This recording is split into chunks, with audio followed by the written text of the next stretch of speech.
ఉదయ్ గాని ఇలాంటి వాళ్ళందరూ మాట్లాడారు. నాగబాబు మాట్లాడారు. పవన్ కళ్యాణ్ కూడా దాదాపు 1½ అవర్ ఆయన స్పీచ్ ఉంది. ఈ స్పీచ్ కూడా చాలా ఆర్గనైజ్డ్‌గా ఉంది. నేను చాలా సార్లు చెప్పాను. ఈ మధ్య కాలంలో ఆయన మహారాష్ట్రలో మాట్లాడినప్పుడు గాని, ఒక ఆర్గనైజ్డ్‌గా స్పీచ్‌ని కన్‌స్ట్రక్ట్ చేసుకోవడం, ఏ అంశాలు మాట్లాడాలి, ఏ అంశాలకి ఎంత విలువ ఇవ్వాలి, వాటికి వెయిటేజ్ ఎంత ఉండాలి, ఏ సందేశాలు మనం, ఏ సిగ్నల్స్ జనంలోకి పంపించాలి, ఎక్కడ ఎంత మాట్లాడాలి, దాన్ని ఇంట్రెస్టింగ్గా ఎలా మాట్లాడాలి, కొటేషన్లు ఏం చెప్పాలి, కవితలు ఉంటే ఏమన్నా కవితలు ఎలా చెప్పాలి, ఈ భాష ఎలా ఉండాలి, వీటి మీదంతా బాగా కసరత్తు చేసి ఆయన మాట్లాడుతున్నాడు. ఏదో నోటికొచ్చింది మాట్లాడినట్టు కాకుండా చాలా ఆర్గనైజ్డ్గా మాట్లాడుతున్నాడు. ఈ స్పీచ్ కూడా చాలా ఆర్గనైజ్డ్ ఉంది. ఆయన మెయిన్ పాయింట్స్ రాసుకున్నాడు కూడా, అవి కూడా చూసుకుంటున్నాడు. చాలా ఆర్గనైజ్డ్గా, బ్యాలెన్స్డ్గా తను చెప్పాలనుకున్నది అనేక విషయాల్ని దాంట్లో చెప్పాడు. దీంట్లో ఫస్ట్ దీంట్లో మనం హైలైట్ చేయాల్సింది అంటే, ఆయన ఎలా స్పీచ్ ఆర్డర్లో నేను చెప్పట్లేదు, హైలైట్స్ మాత్రం చెప్తున్నా. హైలైట్స్లో ఏంటంటే, ఫస్ట్ తన జర్నీ చెప్పాడు. ఇది అనేకసార్లు చెప్పాడు, ఇక్కడ కూడా మళ్ళీ చెప్పాడు. తన జర్నీ ఏంటి, తను ఇంట్లో వాళ్ళ నాన్న ఎంత స్ట్రిక్ట్గా ఉండడు, అన్నను కొట్టేవాడు, నన్ను కొట్టేవాడు. సో నన్ను చెంటి సినిమాలో మేనాలాగా ఏమి తెలియకుండా పెంచారు. నేను లేటుగా వస్తే మా అన్న కూడా షూటింగ్ నుంచి వచ్చేసి 2 గంటల సేపు వెయిట్ చేస్తూ ఉన్నారు. అలాంటి ఒక నేపథ్యం నుంచి వచ్చాను. నేనేవి కోరుకోలేదు, అన్నీ నాకు ఇవ్వబడినాయి, నాకు వచ్చాయి తప్ప నేను కోరుకొని వెంటబడి చేయలేదు. రాజకీయాలు కూడా అంతే, అలాగే నేను వచ్చాను అని ఆయన జర్నీ చెప్పడం.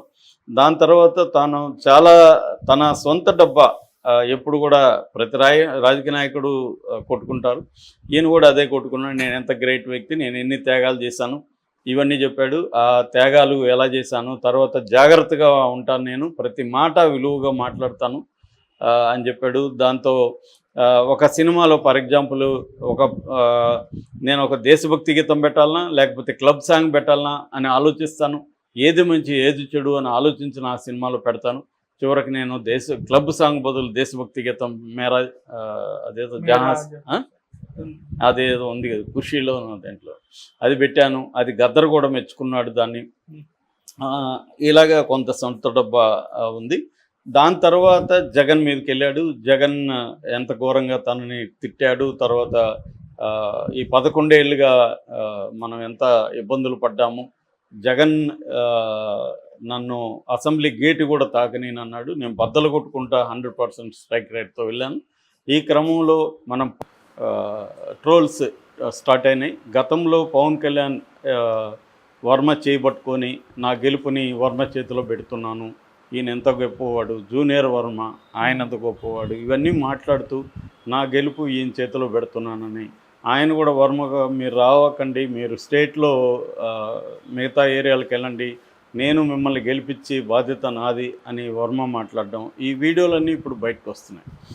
సో ఇదేంటంటే అదేదో అంటారు కదా, ఏరు దాటే వరకు ఏటి మల్లన్న, ఏరు దాటినాక బోడి మల్లన్న అన్నట్టుగా వర్మని ఇప్పుడు తెలుగుదేశం వాళ్ళు అంటే ముఖ్యంగా ఒక రకంగా చంద్రబాబే వర్మకు అన్యాయం చేశాడు. దానివల్ల అలసైపోయాడు వర్మకు కానీ ఎమ్మెల్సీ ఇచ్చుంటే నాగబాబుకి ధైర్యం ఉండేది కాదు. వర్మ గురించి కర్మ అనే పద్ధతిలో ఆయన మాట్లాడాడు. నాగబాబు నేను చాలాసార్లు చెప్తుంటా, ఆయన అతి తెలివిగా మాట్లాడుతుంటాడు. కావాలని ఆయన కర్మ అనే పదం వాడాడు, వర్మ అనే పదం వాడకుండా, అంటే ఆ రైమింగ్ వచ్చేట్టుగా. అంటే ఆయన ఏం మాట్లాడాడంటే, పిఠాపురంలో పవన్ కళ్యాణ్ గెలుపుకు నేనే దోహదం చేశాను ఎవరైనా అనుకుంటే అది వాళ్ళ కర్మ అని మాట్లాడాడు. అంటే ఇది వర్మ కోసం ఉద్దేశించి ఆయన కర్మని పెట్టాడు. ఆయన ముందుగా తెలివిగా అవన్నీ ప్లాన్ చేసుకొని వచ్చి మాట్లాడినట్టుగా అర్థం. అదేదో ఆవేశంలో మాట్లాడింది కాదు, పవన్ కళ్యాణ్కి తెలియకుండా కూడా మాట్లాడింది కాదు. దీని నేపథ్యం ఏంటంటే, వర్మ కొన్ని రోజులకు ముందు కష్టపడి గెలిస్తే దానికి ఉండే గౌరవం వేరే ఉంటుంది అని పోస్ట్ పెట్టి తర్వాత తీసేశాడు. దీనికి కారణం ఏంటంటే, వర్మ అక్కడ నిలబడి పవన్ కళ్యాణ్ గెలిపించినా కూడా వర్మకి ఏ రకంగా కూడా అక్కడ జనసేన నాయకులు ఇంపార్టెన్స్ ఇవ్వట్లేదు అనేది వర్మలో ఉండే బాధ. రెండవది, ఫస్ట్ ఎమ్మెల్సీ ఆయనకే ఇస్తానని చంద్రబాబు హామీ ఇచ్చాడు. దాన్ని చంద్రబాబు నెరవేర్చుకోలేకపోయాడు. అది ఇప్పటి వరకు చంద్రబాబు ఆ పని చేయలేదు. చేయకపోగా నాగబాబుకి ఎమ్మెల్సీ ఇచ్చారు.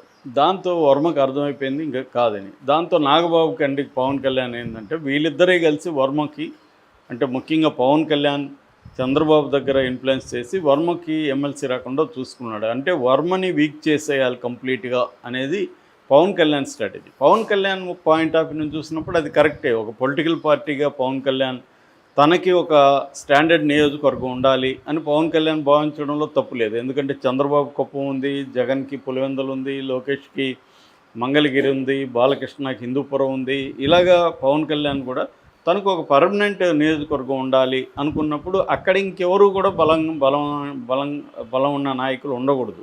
మరి నీ యొక్క మద్రాసు కదరా మాది, అది ఎన్నిసార్లు అన్నా చెప్పు, మళ్ళీ అదే మద్రాసు అనేవాడు. ఈ మధ్య సౌత్ అంటున్నారు, కనీసం మద్రాసి అనట్లేదు. ఢిల్లీ పోయే ఫ్రెండ్స్ వాళ్ళందరూ చెప్తున్నారు ఈ మధ్య, ఎవరన్నా వస్తే సౌస్తే ఆయా అంటారు. అరే సౌత్ నుంచి వచ్చేది ఏంటంటే, నాకు ఒక స్టేట్ ఉంది, తెలంగాణ స్టేట్ ఉంది, తెలంగాణ హైదరాబాద్ నుంచి వచ్చానని చెప్పచ్చు, వాడికి తెలుసు. కానీ వాడు చెప్పదలుచుకోడు, సౌత్కి కలిపేస్తాడు. సో 30% జీడిపికి సౌత్ కాంట్రిబ్యూట్ చేస్తుంది, 19% పాపులేషన్ ఉంది. ఈ అక్కడ పాపులేషన్ ప్రకారం డీలిమిటేషన్ తీస్తున్నారు.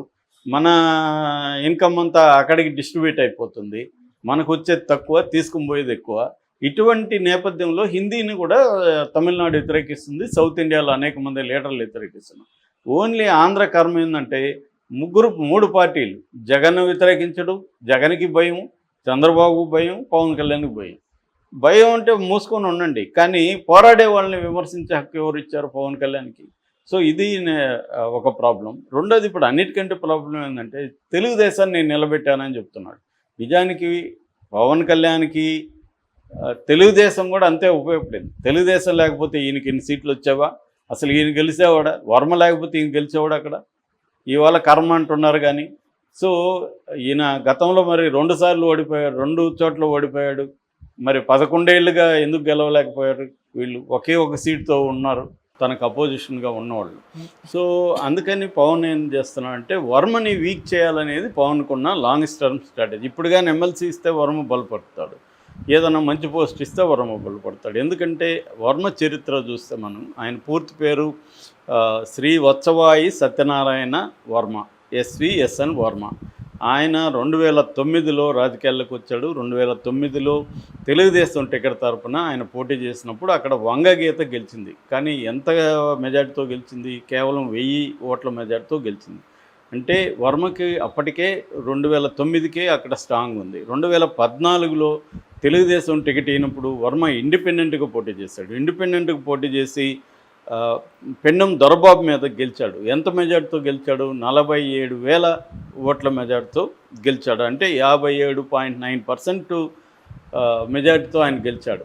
అంటే గెలిచినప్పుడేమో చాలా పెద్ద మెజార్టీతో గెలుస్తున్నాడు వర్మ, ఓడిపోయినప్పుడు చాలా మైనర్గా ఓడిపోతున్నాడు. అంటే క్లియర్గా వర్మకి స్ట్రాంగ్గా అక్కడ ఉంది.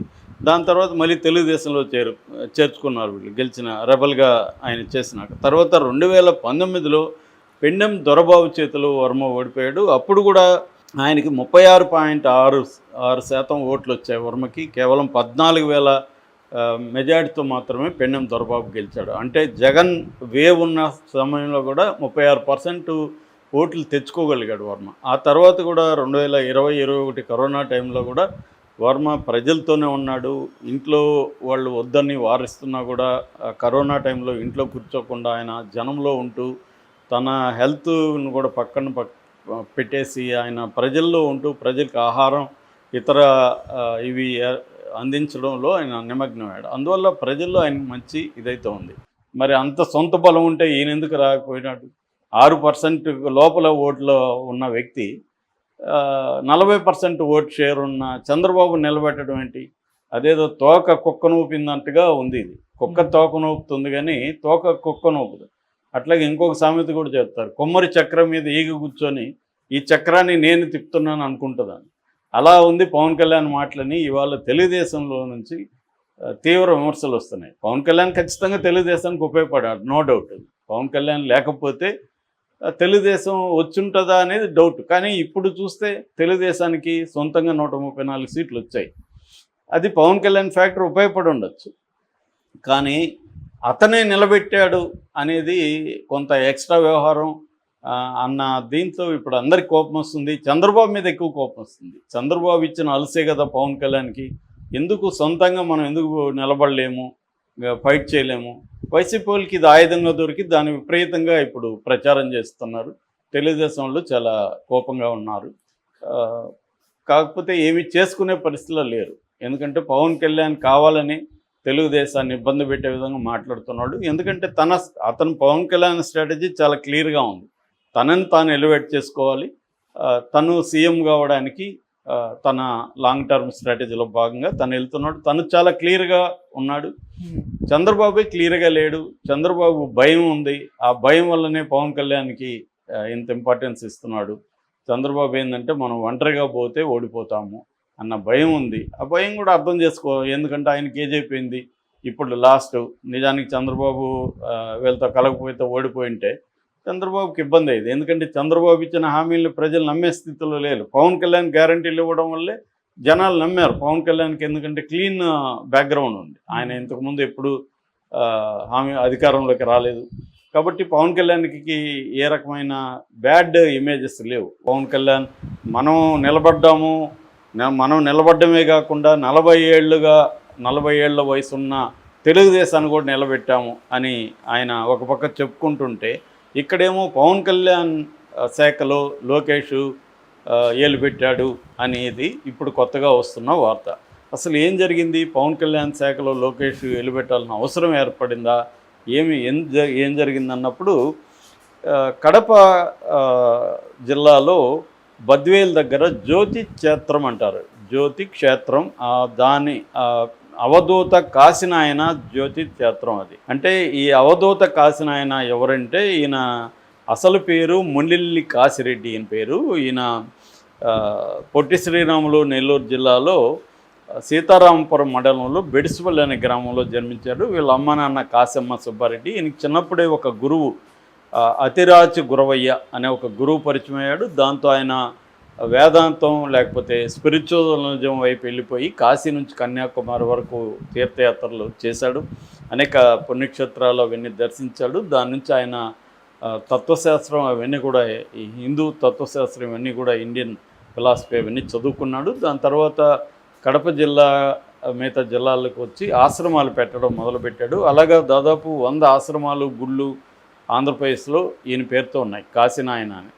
ఆ తర్వాత ఆయన 95లోనే సమాధిలోకి వెళ్ళాడు. ఆ తర్వాత 99 అక్టోబర్లో ఆయన చనిపోయాడు. డిసెంబర్ 6 99 డిసెంబర్ 6 ఆయన చనిపోయారు. చనిపోయిన తర్వాత కూడా ఆయనకి సమాధి, గుడి అవన్నీ కట్టారు. సో ఇప్పుడు ఏం మాట్లాడతాడు? ఇదే కానీ జగన్ పీరియడ్లో జరుగుంటే ఈ పాటికి ఆయన వెళ్ళిపోయి పెద్ద డ్రామా చేసేసి ఉండేవాడు. అక్కడ సనాతన ధర్మం, హిందూ మతం, జగన్ క్రిస్టియన్గా వచ్చి హిందూ మతాన్ని నాశనం చేస్తున్నాడు అనేదంతా పెద్ద రచ్చరచ్చ చేసినవాడు. దీన్ని వైసీపీ కూడా నిజానికి ఈ ఇష్యూ జగన్ లాంటి వాళ్ళు గట్టిగా ఉపయోగించుకుంటే నేషనల్ వైడ్ ఇష్యూ అయ్యేది ఇది, సనాతన ధర్మం. కానీ వాళ్ళకి అంత సీన్ లేదు కాబట్టి గమ్మున ఉన్నారు. సో లోకేష్ ఇంటర్ఫీర్ అయ్యాడు. లోకేష్ ఏమన్నాడంటే, ఇది ఒక దురదృష్టకరమైన సంఘటన, విచారకరం. అటవీ అధికారులు కూల్చి ఉండకూడదు, ఎందుకంటే ఇది ఇంపార్టెంట్, ప్రజలకు ఉపయోగపడుతుంది. నేను అటవీ శాఖ అధికారులను దండిస్తాను, నా సొంత డబ్బులతో నేను మళ్ళీ పునర్నిర్మిస్తాను. లోకేష్ పర్ఫెక్ట్గా ఉంది లోకేష్ వాదన. ఎందుకంటే పవన్ కళ్యాణ్ పట్టించుకోకపోతే లోకేష్ పట్టించుకుంటున్నాడు. ఇక్కడ పవన్ కళ్యాణ్ శాఖలో లోకేష్ ఎందుకు వేలు పెట్టాడంటే ప్రజల కోసం వేలు పెట్టాడు. అతను నిజానికి పవన్ కళ్యాణ్ చేస్తుంటే పవన్ కళ్యాణ్కి చాలా మంచి పేరు వచ్చేది, కానీ అది చేయలే, లోకేష్ చేశాడు.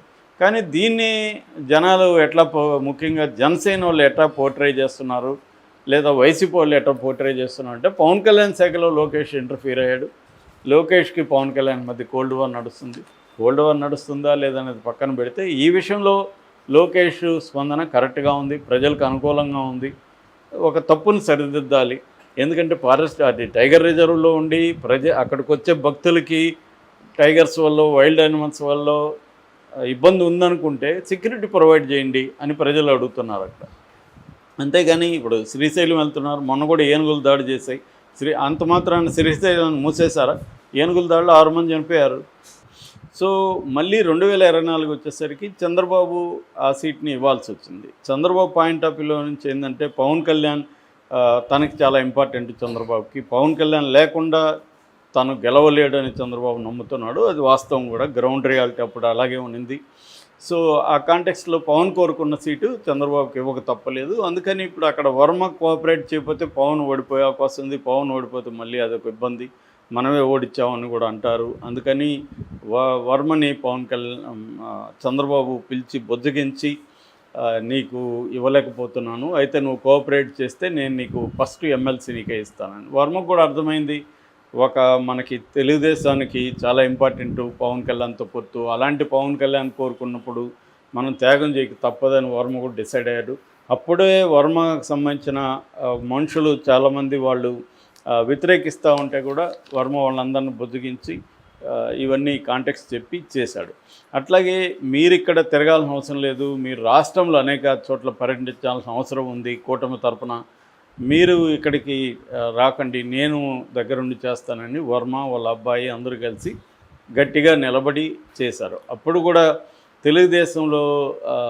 తెలుగుదేశానికి అక్కడున్న జనసేన నాయకుల మధ్య అనేక వైరుధ్యాలు వచ్చాయి. గెలిచిన తర్వాత కూడా వర్మ ఒకరోజు నిరాహార దీక్ష తెచ్చాడు. తన కారు మీద దాడి జరిగింది అని చెప్పి ఇవన్నీ భరిస్తూ వస్తున్నాడు వర్మ.